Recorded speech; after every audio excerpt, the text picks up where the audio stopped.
Well, welcome to Men's Couch, Dr. Robert. I'm happy to have you on. I've heard some things about you through my professor, Dr. Ricketts. So, from what I know, she knew you when she went to school in Philadelphia. Yeah, she was a graduate student at Widener University where I was teaching a class on men and masculinities and working with men in therapy and around sexuality issues and friendship issues, etc. Okay, that's quite interesting. So what intrigues you about like the podcast? I don't know how much you've listened to it. I really actually have listened to a couple of your podcasts and really value just the general themes are pretty broad and the conversations are interesting. I always think that as a society, we don't talk enough about men. Yeah, Men talk a lot, but we don't talk about men a lot. And yeah. And and sort of really thinking well about men's lives and what's going on in our lives. Yeah. And so I think you've done a wonderful job of sort of spreading the word, but also gathering a lot of different topics that you've explored. I appreciate that. Yeah, one of like the main things that I talk about is men's friendship because I feel like there isn't a lot of language on men's friendship or how does our sense of masculinity affect how we show up with each other. And that's absolutely true. I think the data really supports you around that Micah, in terms of men are less likely to have deep friendships, intimate friendships, and by intimate, connected, heart connected, really meaningful, emotionally connected relationships. We tend to parallel play better than we do integrated play in terms Yeah. of we play golf or we play football, we have conversations about stuff, but we don't have conversations about what's going on in our lives unless we're in crises. And then we maybe will reach out and get Yeah, and support. that finding is quite interesting because I feel like there's a gap with men in emotional intimacy with each other. I feel like there's just not like men struggle with having those intimate conversations because we struggle with that we can't have like those conversations outside of like a romantic context. So we kind of like compartmentalize our friendships. And even though like we all like desire those close friendships, we feel that we are not allowed to by like either the language or just by like by the barrier of perceiving friendship as less close than it should be. Yeah. And therefore, then, excuse me, we end up being sort of a product of a culture that keeps men from having close friendships in many ways. I think we Yeah. focus on a sense of masculinity that sort of is supposed to be caught up in sports or computer games or pornography or Hmm. sexualizing women or sexualizing sex, but not really talking about what's going on with us individually and the connected sort of ways that we live our lives, our fears, our anxieties, but even our, really inner lives, I think gets missing in the fray. And we get Yeah. distracted by a lot of hype. Yeah. I think I when I came across I think you had a video of you speaking or something. Yeah, it's I on think YouTube. yeah, I think you're talking about, like, your childhood and how you're, kind of like, how you felt different than a lot of guys. Do you wanna, like, elaborate on that? Sure, I grew up in a working class family in Western Pennsylvania. Also And here, okay. yeah, what's that? Western PA? Yeah, Western Yeah, that's PA. where I'm from. Really, we're from. Yeah, Penn Hills. Oh, okay. And I was around Greensburg area, actually. Oh, yeah, so that's super close. Yeah, that is super close. But I was out in the country and a big family, a Catholic family of 7 kids. But I even within that family system, my father was a factory worker, a welder at Westinghouse in Pittsburgh. 2 of my brothers were in the military. They were much older. My younger brother was kind of a jock and engaged in lots of different things.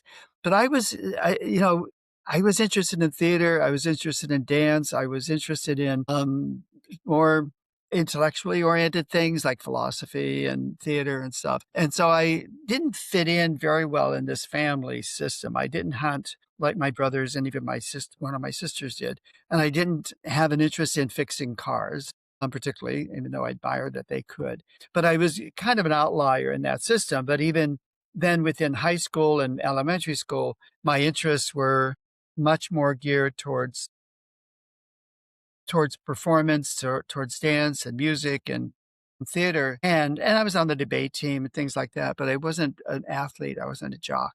And so it was easy to feel marginal within that context, and I think that even though I had close friendships, they were kind of on the margins in many ways from what traditional men do. It's one of Yeah. the reasons I spent my most of my career studying men was because I spent a lot of time trying to figure us out and Yeah. what sort of works for us and what doesn't work for us. Yeah, I relate to that a lot. I joke with people that I used to be a jock in high school. I was like, I was never a jock. I was part of like the marching band, and I was interested. Like, I was never in theater, but I was kind of in that like social realm, if you will. I was more interested in just like music and books. I have like a library of books in my room, but I was more interested in like that stuff than and gardening too than just like the stereotypical things that are associated with men. So I feel like that, and also like I'm a very sensitive person, so that kind of makes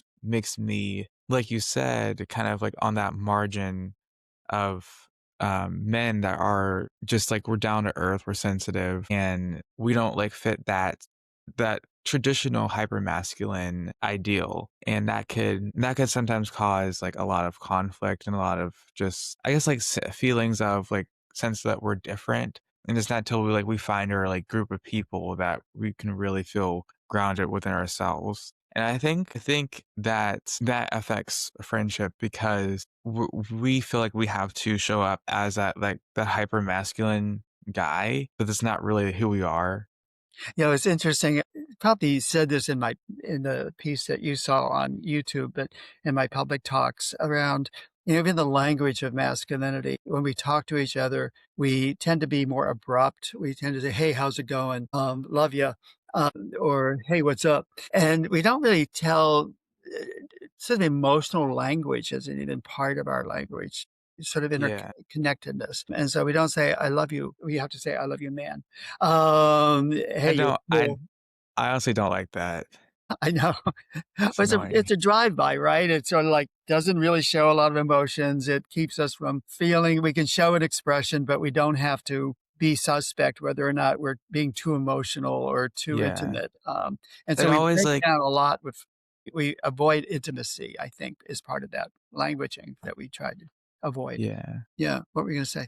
Sorry, I didn't mean to cut you off, but like That's right. this thought was coming up is that it contains intimacy instead of allowing it to just be. We feel like we need to like contain it or like compartmentalize it. Yeah, yeah, and express it in a way, in a way that sort of kind of protects us from showing too much. Even the male hug is a quick, wrap around the shoulder or a punch in the arm. Years ago, I was doing some programs in res halls at Cornell where I did my graduate work a long time ago, and we were doing we were doing programs for guys in sort of rape prevention and building better relationships and not depending on women for our emotionality a lot. And I Mhm. was one of the questions we would ask a group of guys was, how do you express your love for your best friend, your best male friend? How do you express your Mm. love? And the responses were amazing. There were things like, I punch him on the arm every time I see him, down from the upper bunk and land on him, and he knows I love him.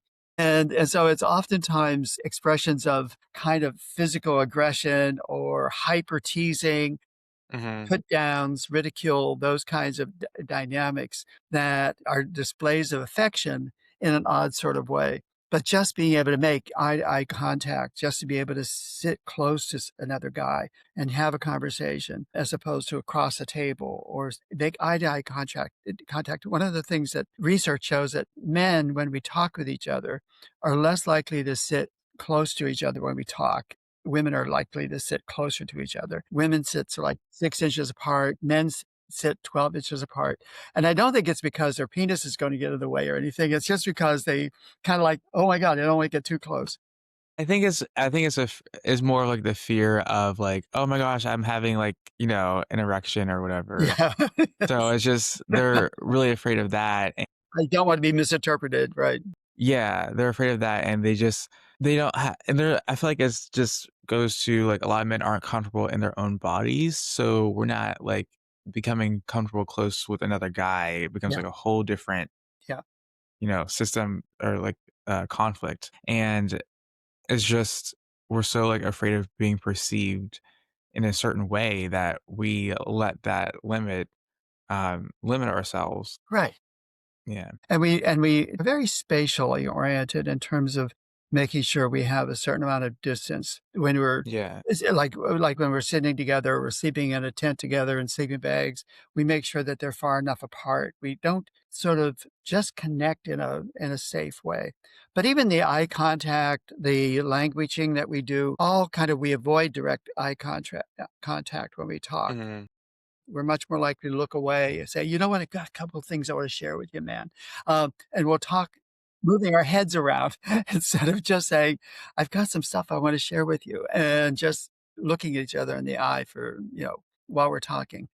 It's kind Yeah, of an that brings interesting up a feeling. lot. The traits you mentioned, I could think of like a couple of people that kind of exhibit those traits, and I'm like, "What are you doing? I'm trying to like have a conversation with you." "Hello, I'm here." Like I'm right here. I'm not like in the clouds. But really, it just goes to their level of discomfort. They're not able to like have that like sense of being in the present moment. I think a lot of men are in their heads a lot, so we're not able to be like in the present moment. This friend cares about me. I can't like because I feel like we need to like do something or we have to like look the other Yeah. way. It's like that's not.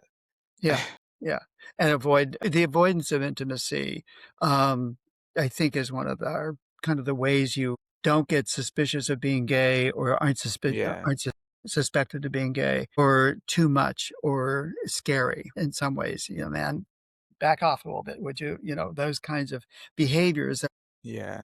are said verbally or else just physically, kinda like people back off from each other when they're talking. Yeah, you mentioned a good point. I think a lot of people are afraid of like the other guy saying like, "What are you doing? Like, what are you like?" Yeah, Or we're just like we we're either not, of course, not comfortable within ourselves, or we're afraid of like the other guy being like, "Okay, back off." Like that's, yeah, yeah, yeah, but I mean, at least like in my experience, I've never like if someone was um getting close to me or whatever, I was never like back off because I'm not that type of person. But I have to like understand that a lot of people come from backgrounds or are socialized a certain way that that's kind of like all they knew. So that creates that fear response of like I need yeah, to like close up. I can't close up. like relax.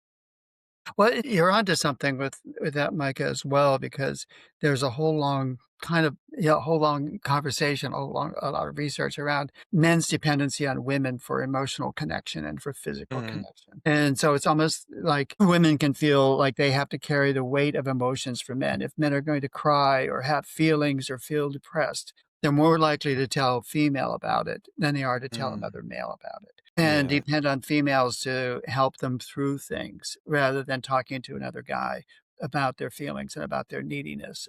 If they're going to get touched, if they're going to get hugged, particularly for straight males, but I think even for non-straight males, the idea of getting hugged by females is much more common in our experiences than it is to get hugged by another guy. And what we see with boys growing up is oftentimes fathers hugely important to boys' lives. Fathers will often back off once a boy becomes 5, 6, 7 years old because for fear of being too close to them or snuggling too much or being, having them sit on their laps, etcetera. And all of a sudden we have to teach them how to be a man, which when we Yeah. talk like that, we're saying we have to teach them to be a man, which means not being anything female-like.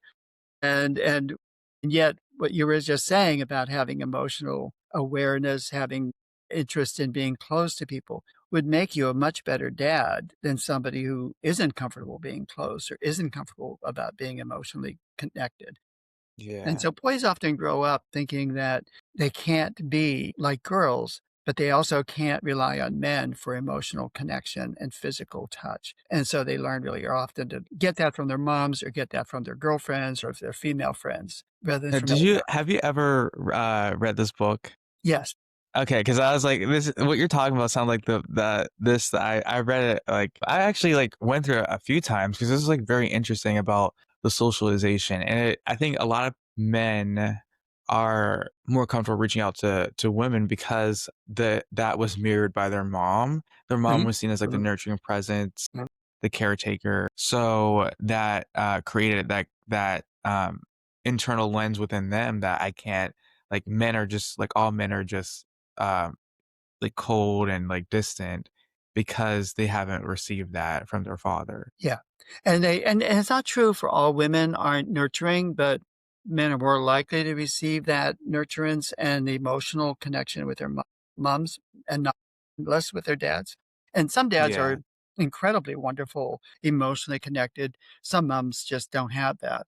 But the variation is much different in terms of it's more likely that males grow up with a female mother, sisters, girlfriends that they rely on for that emotional support, and other guys they rely on for physical engagement, physical activity.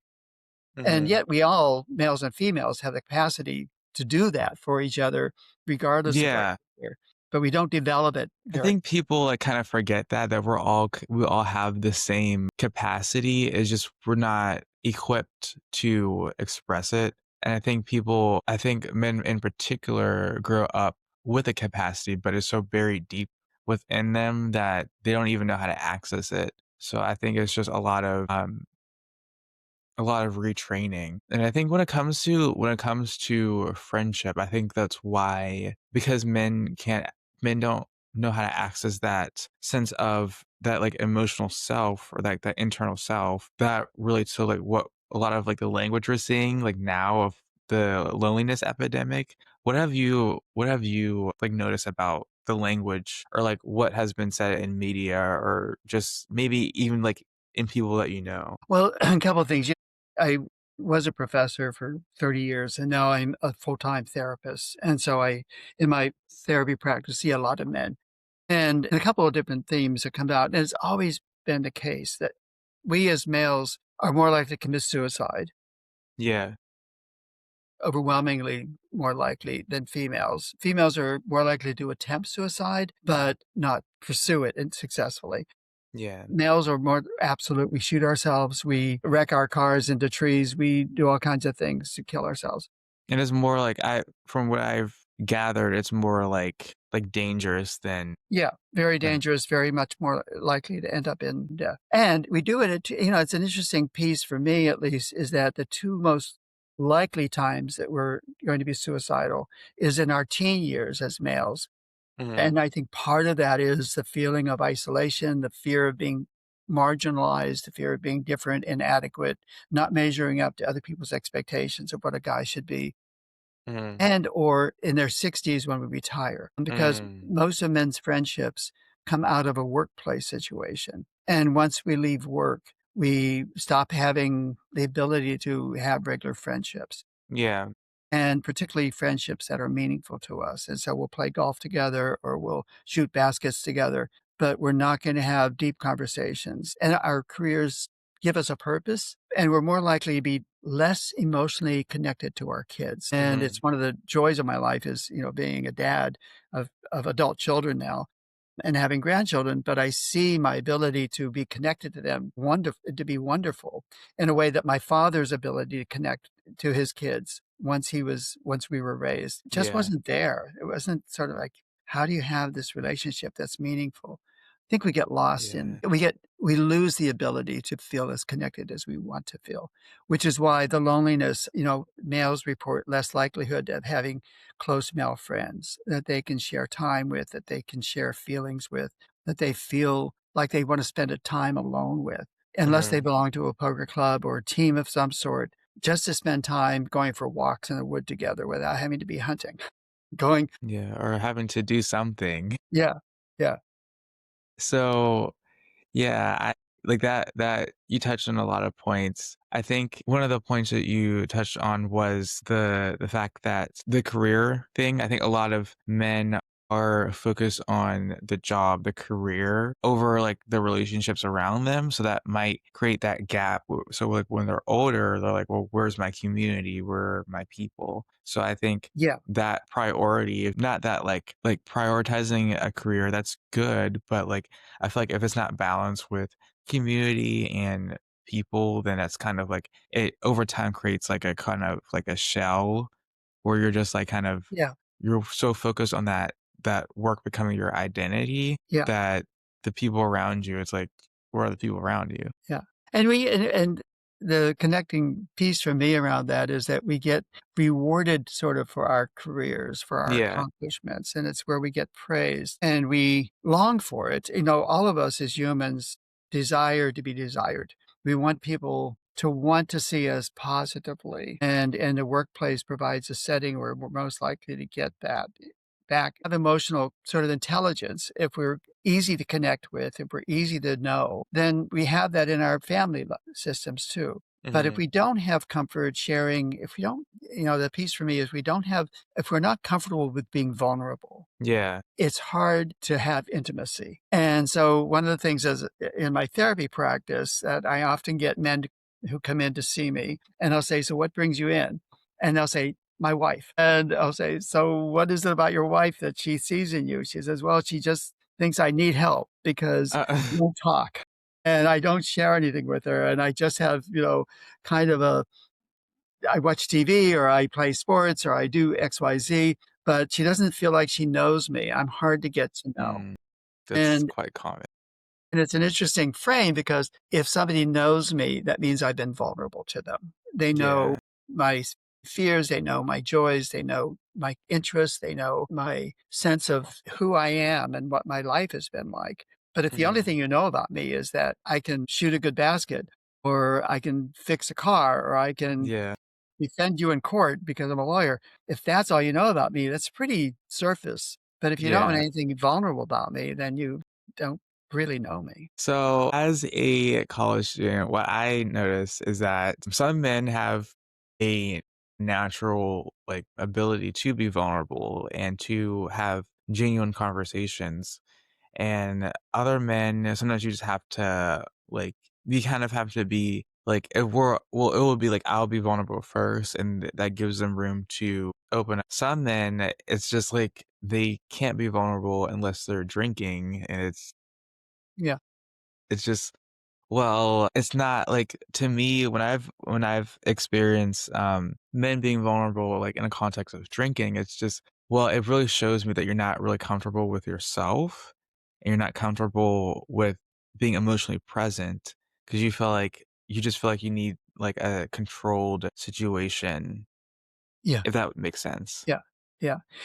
You know, the theme, if we talk about, you know, the sort of masculine ideal, which isn't ideal at all, is to be in control and to be Yeah. problem solvers and to be dominant. And we've defined in a culture you know, males as dominant, females as submissive. And it's sort of, you know, and I think about it as, you know, also in my writing as well as in my work, you know, males are mechanical and females are sensual. And so we don't talk about males as sensual. You know, we talk Yeah. about them as being, you know, we talk about their abs or their biceps. We talk about what they do for a living. We talk about the mechanical aspect of their lives. And when we think about the sensual, we often think about the feminine. We think about the arts. Think about movement. We think about dance. And there are things that men do, but we don't think of those activities as masculine activities so much as feminine Hmm. activities that men get involved with perhaps or Yeah. visits sometimes. But we're both, you know, males and females are both the need to express a mechanical and a sensual side of ourselves. We're both able to have the ability to think well and be intellectual, but we also have the capacity and need to be sensual and intimate. And those aren't what we nurture as much in boys as we do in Yeah. girls. I think a lot of it is just like lack of integration that a lot of men just haven't integrated that part of themselves. So when other people are expressing authentic, that expressive side of themselves, then other men might like retract because they haven't become comfortable within themselves to express that. But I think like for me, sometimes when I try to have like genuine conversations and allow men the space to open up, sometimes they just like run the other way because they don't have that capacity or like the skills to be emotionally present, or they're just not comfortable integrating that essential side of themselves where they're able to express that. And it's actually like it can be like in those moments, it could be for me hard to take in because for me, like as a sensitive person, it's like it's almost like second nature for me. Although it wasn't always like that, but I just kind of was able to over time develop that skill and realizing that like a lot of men aren't there yet. It could be hard, but it just shows like where a lot of men are. So, Mike, I'm curious what you attribute that quality in you to. How did you Like me being come sensitive. to be how did you come to be more emotionally aware? What influenced you? Mm. A lot of it has to do with therapy, like being in therapy since like I don't know, I think I was 16 when I first got therapy. Being in therapy, but also realizing that I was always sensitive. I was always a sensitive kid. I was always very just sensitive to a lot of stuff. I'll cry easily and stuff. But being like when it comes to being there's a difference between like being sensitive and being like emotionally aware of your sensitivity where you could like use it. That came more later where I had to learn how to respect my sensitivity and also kind of use it as a skill. And also like just like being like someone that's like a rising therapist that wants to be a counselor, like going through like classes that like teach you like you kind of have to be emotionally aware as um a therapist. You have to hone in like those skills. Yeah, So I don't know if that answered your question. it does. You know it's building a capacity in you. I think all men are capable of being Yeah. incredibly emotionally open and vulnerable if they get into the right environment. And I know in my practice, in my therapy practice, that I see men from all kinds of backgrounds. And I I am witnessing their ability to cry, their ability to have feelings, to talk about their vulnerability, to talk about an anxiety that they carry around whatever is going on in their lives, the fear of losing relationships or the fear of losing their sexual capacity to perform sexually or their fear of just losses in their lives. And Mhm. the tissues are here and men I think and I think here's that something. kind of if I'm being honest, I think that intimidates a lot of men because it just like, "Oh, here's an invitation to be vulnerable." It's like, "Wait, this is a different language." I think the problem is a lot of men just need safety and a safe, environment, like you said. I think that's what's missing in the socialization process is that they lose the safety to be their natural human selves. So that kind of gets suppressed and then they just think that everybody else wants to suppress that. Like everybody else is gonna reject me because I'm being honest. Yeah, yeah.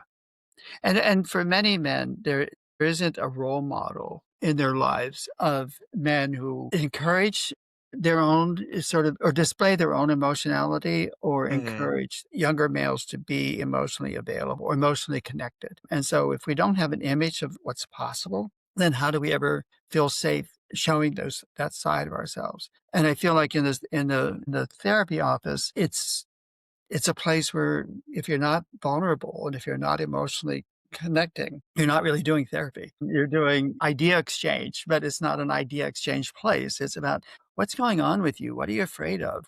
Where do you get scared? What's your Yeah. deepest fear? What's your deepest regret? Any of those things that help us open up and visit ourselves in our kind of like in our heart space, in our soul space is so important. And we don't have that many places on a day-to-day basis where we have permission to Yeah. even explore that.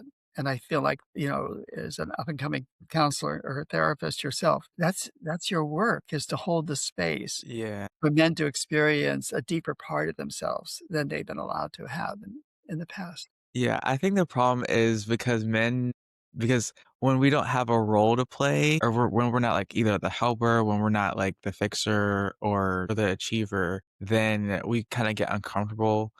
And I think that's why we're like uncomfortable with therapy is because we're not playing like a role or we're not like, in charge of something. So Yeah, it's just like, well, what do I do?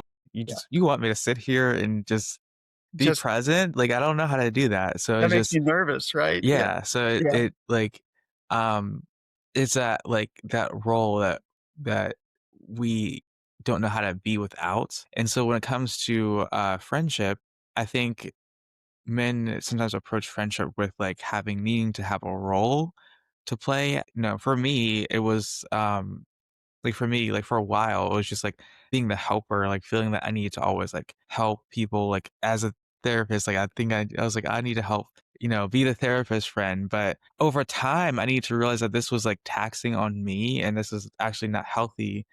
Um, like, a better way of relating is actually to just be present and more so have other people help me.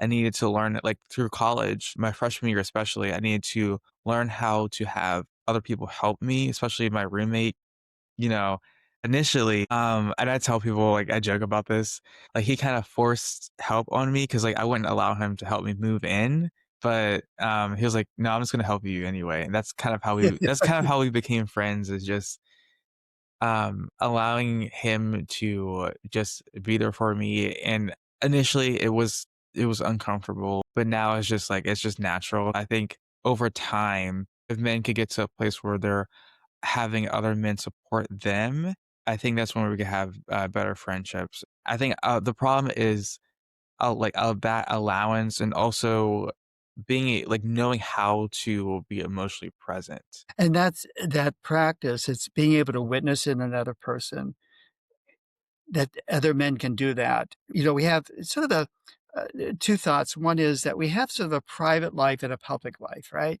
And in Mm, our private life, I feel like men are if they have an intimate male friendship, if they have somebody that they really share emotions with, like I have a men's group that is just 3 other guys and myself. We meet every other Tuesday morning from 7:45 till 9 o'clock, and it's a place where we can connect, we can share what's going on for us, we can kind of just be really open and vulnerable, and if something's emotionally charged, we can cry, we can laugh, etcetera. But mhm. it's scheduled in, and we have a support group that I know is going to happen every other Tuesday. Most guys don't have that. Yeah. And yet with it, I get reinforced on an ongoing basis that I've got an emotional support system of men right there for me on call. And Yeah. I don't need, and I'm married to a woman and she's a wonderful support person, but she's not the only game in town.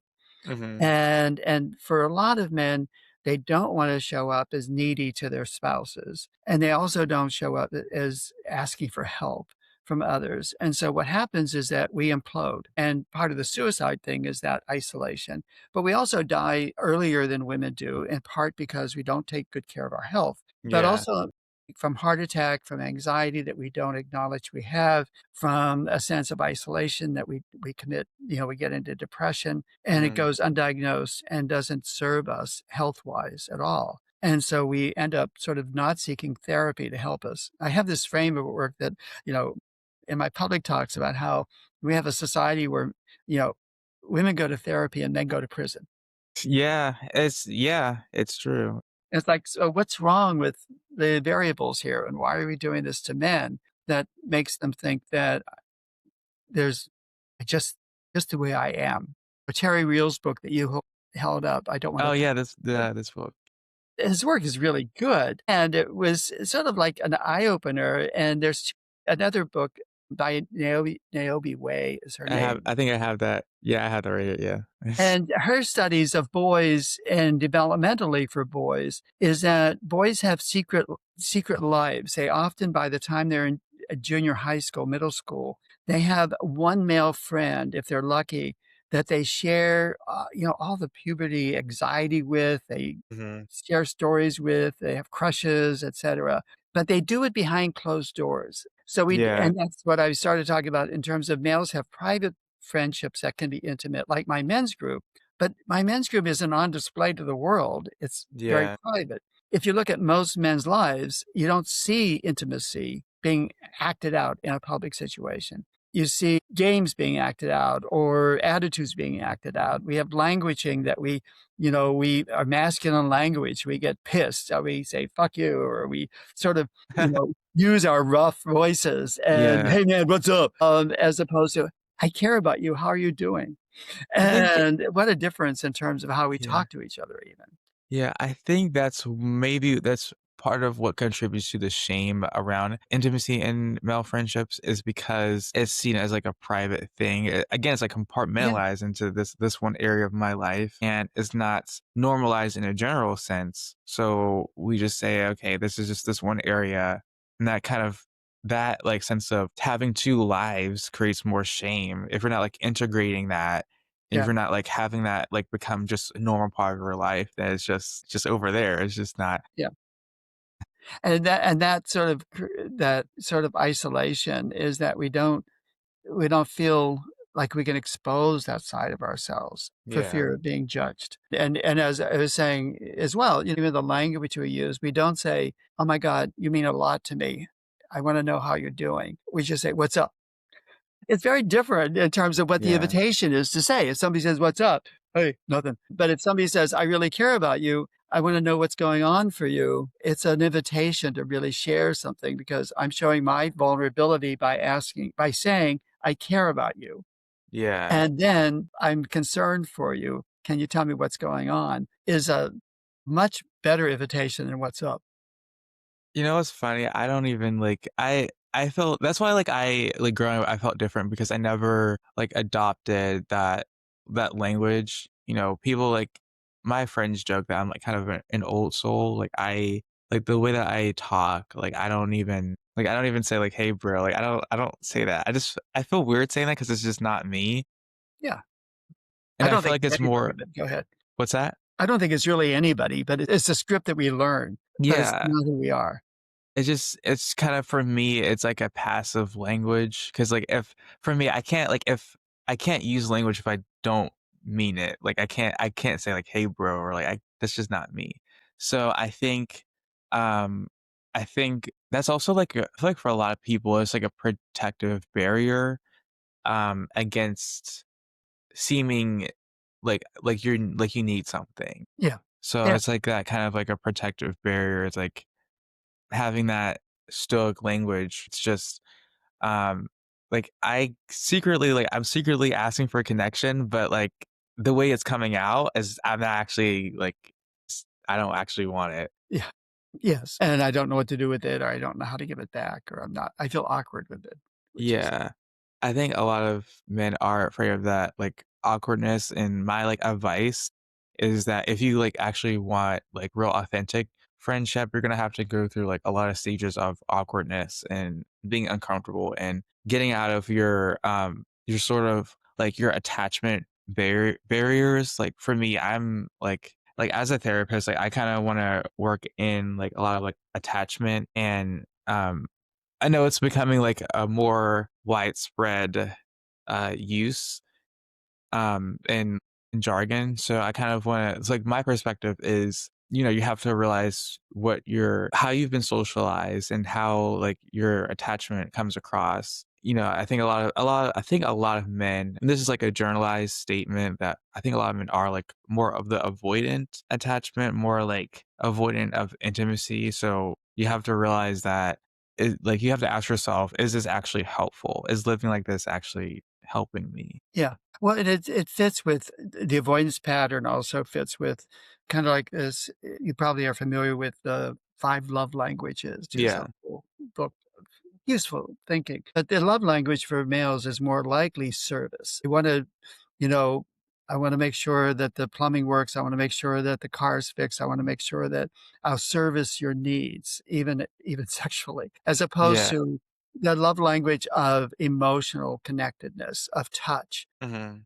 And I think males, in my experience, and for the last 40 years of working with men in lots of different settings, including, I worked a lot with men early on who were arrested for domestic violence and street violence. And up until recently was running a center in Philadelphia for men who we had contracts to work with men who had been arrested for domestic violence and street violence.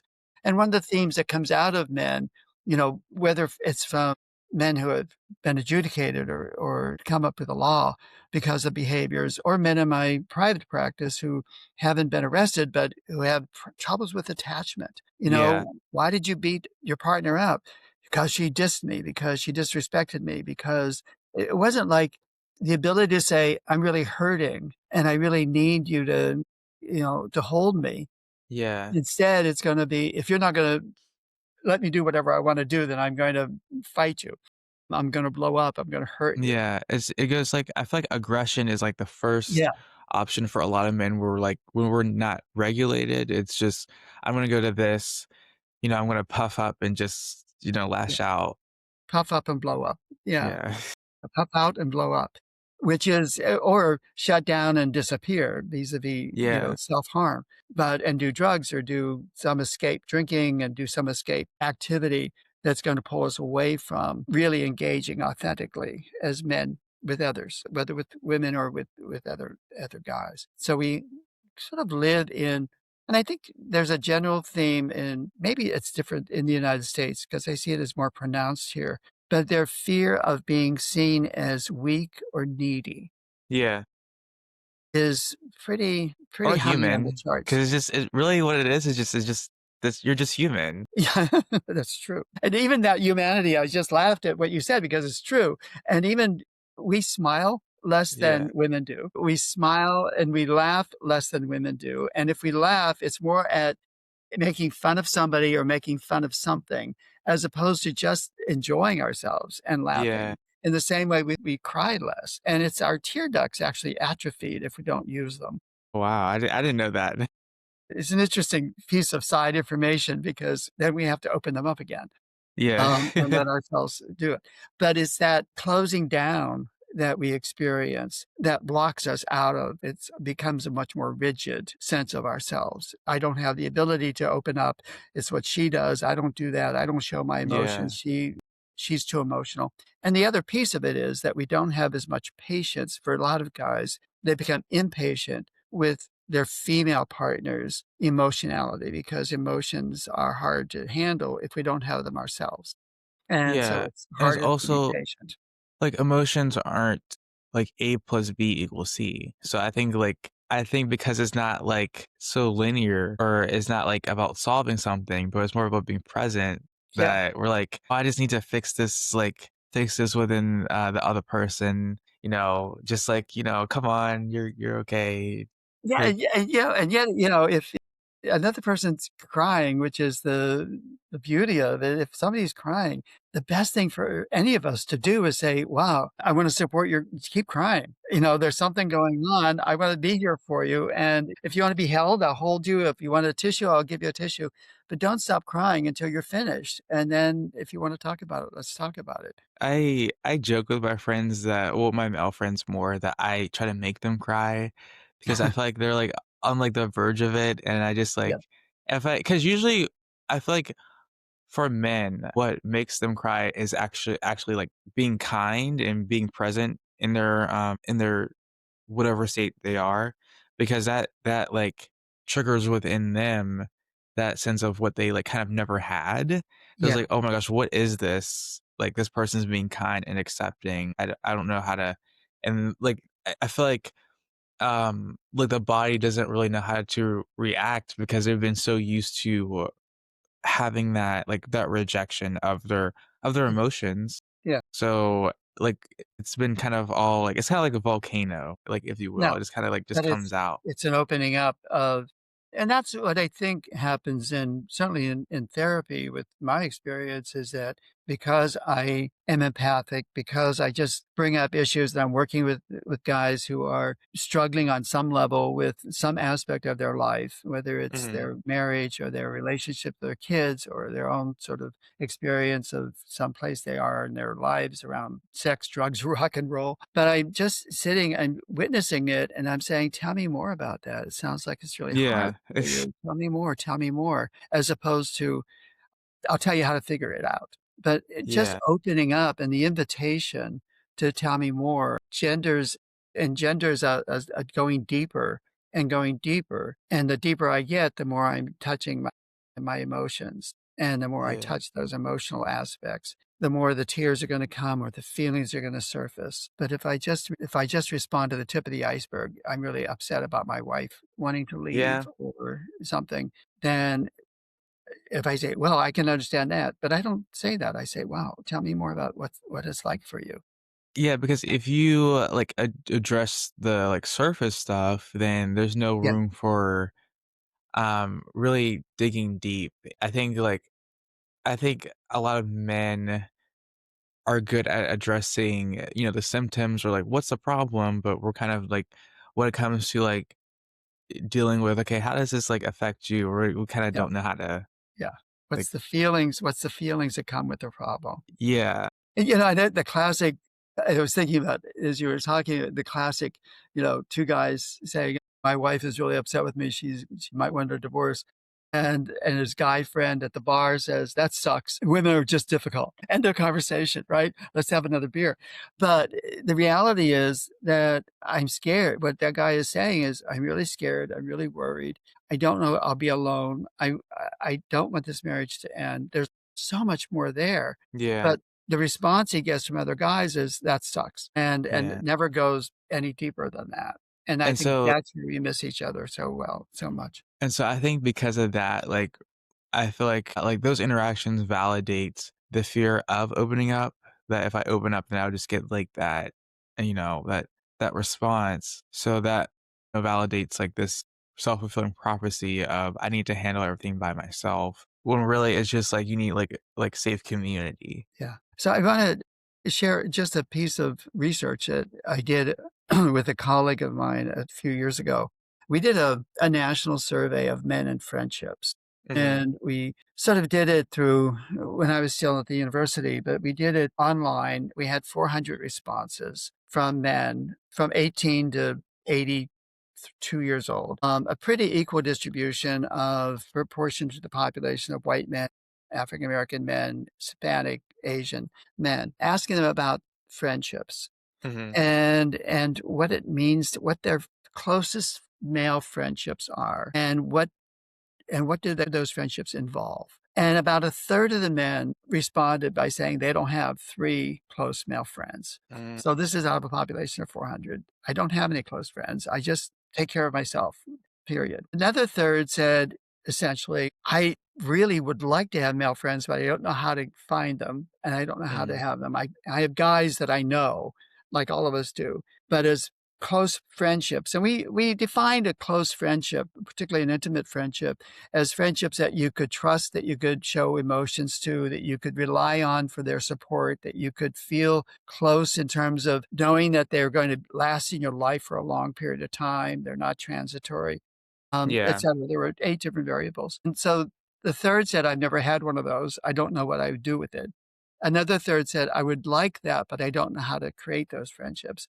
But the final third said, I have those friendships and they enhance my life. I feel totally surrounded by love by these other guys. I feel totally supported when I have issues to deal with.